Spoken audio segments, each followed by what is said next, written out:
पितृपक्ष पंधरवडा म्हटलं की नैवेद्यासाठी वेगवेगळे पदार्थ केले जातात. वेगवेगळे भाज्या, वडे, भजे असे सगळे पदार्थ असतात.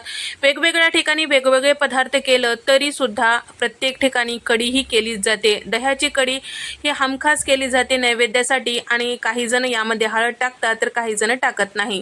तर इथे आपण दाटसर दह्याची कढी करण्यासाठी त्यासाठी इथे मी मिक्सरच्या भांड्यामध्ये कपभर इतकं दही टाकून घेतलेलं आहे. अर्धा कप बारीक दळलेलं बेसन पीठ टाकलेलं आहे आणि थोडंसं पाणी टाकून मिक्सरला फिरवलेलं आहे.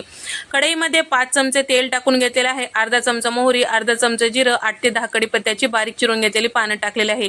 3 ते 4 हिरव्या मिरच्या मधोमध कट करून टाकायचं म्हणजे त्याचा तिखटपणा कढीमध्ये उतरतो. 2 चमचे आल्याचा कीस, थोडीशी कोथिंबीर टाकून घेतलेली आहे. परतून घेतल्यानंतर तयार करून घेतलेलं दह्याचं मिश्रण यामध्ये टाकायचं. लगेचच 1 ग्लासभर पाणी इतकं मिक्सरच्या भांड्यामध्ये टाकून यामध्ये टाकायचं आहे. पाणी एकदाच टाकायचं नाही, अंदाज घेत आपल्याला टाकायचं आहे. एकदाच टाकलं की पाणी पातळ होऊ शकते कढी, त्यासाठी अंदाज घेत घेत टाकायचं आणि सतत मिक्स करत राहायचं. तुम्ही इथे बघू शकता छान असं मोठा तांब्याभर मी पाणी टाकून घेतलेलं आहे आणि दाटसर ही कढी तयार झालेली आहे. कमी गॅसवर छान असं ही कढी उकळून घ्यायची.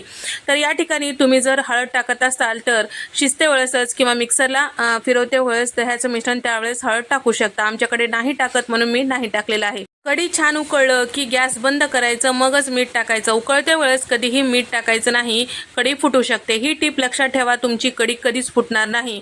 गॅस बंद केल्यानंतर मीठ छान असं व्यवस्थित मिक्स केलं की कढी तयार. व्हिडिओ आवडल्यास लाईक करा, शेअर करा, सबस्क्राईब करा.